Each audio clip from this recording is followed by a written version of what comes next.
Good morning students, welcome to my channel Matru commerce. నేను మీ Srinu Devarakonda. So previous క్లాస్లో మనము మీన్ మీడియన్ గురించి డిస్కస్ చేసాం. మెజర్స్ ఆఫ్ సెంట్రల్ టెండెన్సీలో మీన్ మీడియన్ కంప్లీట్ అయిపోయింది. So last one mode mean బహుళకం గురించి ఈరోజు డిస్కస్ చేద్దాం. సో పేజ్ నెంబర్ C52లో problem number sixth one calculate mode from the following data. మోడ్ని క్యాలిక్యులేషన్ చేయమన్నాడు. So class interval and frequency ఇచ్చాడు. క్లాస్ ఇంటర్వెల్ అండ్ ఫ్రీక్వెన్సీ దీన్ని ఏ విధంగా ఐడెంటిఫై చేయొచ్చు, ఏ విధంగా ఉంది, ఏ శ్రేణిలో ఉంది అంటే ఇది అవిచ్ఛిన్న శ్రేణి మీన్ కంటిన్యూస్ సిరీస్లో ప్రాబ్లం ఇచ్చాడు. 0 to 10, 10 to 20, 70 to 80 ఈ విధంగా ఇచ్చాడు. నెక్స్ట్ ఫ్రీక్వెన్సీ ఆర్డర్ చూసుకోండి. 5, 15, 30, 55, 85, 60, 45, 25. సో ఈ ప్రాబ్లం అసెండింగ్ ఆర్డర్లో కానీ డిసెండింగ్ ఆర్డర్లో కానీ లేదు. సింపుల్ ఫ్రీక్వెన్సీ ఇచ్చాడు. అసెండింగ్ ఆర్డర్లో కానీ డిసెండింగ్ ఆర్డర్లో కానీ ఫ్రీక్వెన్సీ అనేది లేదు, నెంబరింగ్. సో సింపుల్ ఫ్రీక్వెన్సీలో ఇచ్చాడు కాబట్టి డైరెక్ట్గా మోడ్ క్యాలిక్యులేషన్ చేయొచ్చు.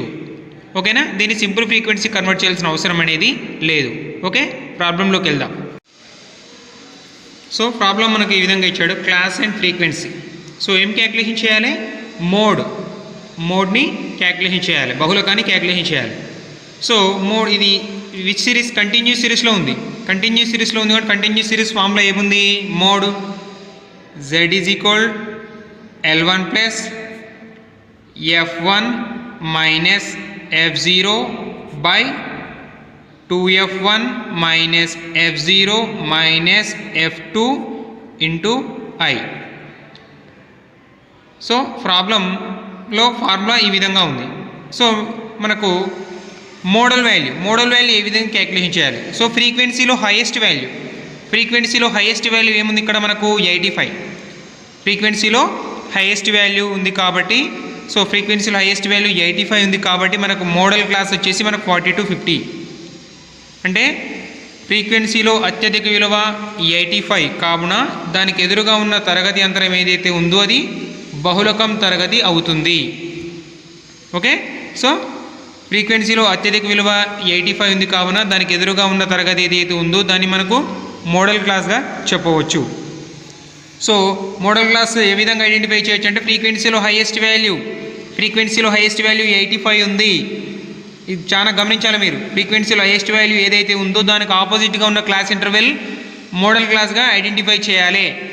సో ఫ్రీక్వెన్సీలో హైయెస్ట్ వాల్యూ 85 ఉన్నది. సో కాబట్టి modal class is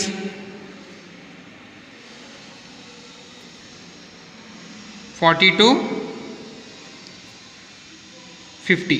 modal class is 40 to 50. So ఇప్పుడు 1 by 1 తీసుకోండి. L1 is equal to class interval lowest value 40. Next F1 ఏ విధంగా తీసుకుంటారు?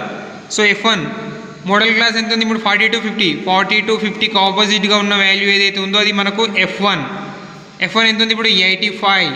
నెక్స్ట్ ఫార్ములాలో నెక్స్ట్ ఏముంది? F0. సో F0 ఏ విధంగా తీసుకుంటారు? So class interval preceding value ఎంత ఉంది? 30 to 40. సో 30 to 40కి ఆపోజిట్గా ఉన్న వాల్యూ ఏదైతే ఉందో అది మనకు F0. సో F0 వచ్చేసి 55. సో నెక్స్ట్ ఏముంది ఇక్కడ మనకు ఫార్ములాలో? F2. సో F2 ఏ విధంగా వస్తుంది? అంటే క్లాస్ ఇంటర్వెల్ సక్సీడింగ్ వాల్యూ అంటే దాని తర్వాత ఉన్న క్లాస్ ఇంటర్వెల్ ఎంత ఉంది? 50 to 60. దానికి ఆపోజిట్గా ఉన్న వాల్యూ ఏదైతే ఉందో అది మనకు F2. సో ఈ విధంగా ఐడెంటిఫై చేయాలి. F0, F1, F2. So F2 వచ్చేసి ఇక్కడ 60. Next I is equal to ఫార్ములాలో నెక్స్ట్ వన్ I ఉంది కదా, difference between the class interval. I is equal to 10. So ఇప్పుడు వాల్యూస్ ఫార్ములాలో సబ్స్టిట్యూట్ చేయండి.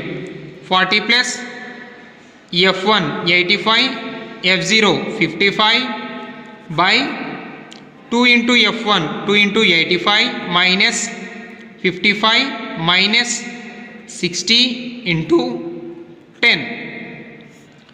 So 40 plus 85 minus 55 35 by 2 into 85 170 minus 55 minus 60 minus into minus ఇక్కడ ఏమవుతుంది? ప్లస్ అవుతుంది. So -55 minus 60 minus into minus plus అవుతుంది కాబట్టి మైనస్ 115 వస్తుంది ఇక్కడ ఓకే ఇంటూ 10 సో ఇప్పుడు 40 ప్లస్ 35 బై 170 మైనస్ 170 మైనస్ 115 చేస్తే మనకు 55 వస్తుంది okay into 10 so next 40 plus 35 by 55 by 55 చేస్తే క్యాల్సియంట్ ఒకసారి 0.54 వస్తుంది 0.54 into 10 next 40 plus 0.54 into 10 5.4 so answer వచ్చేసి మోడ్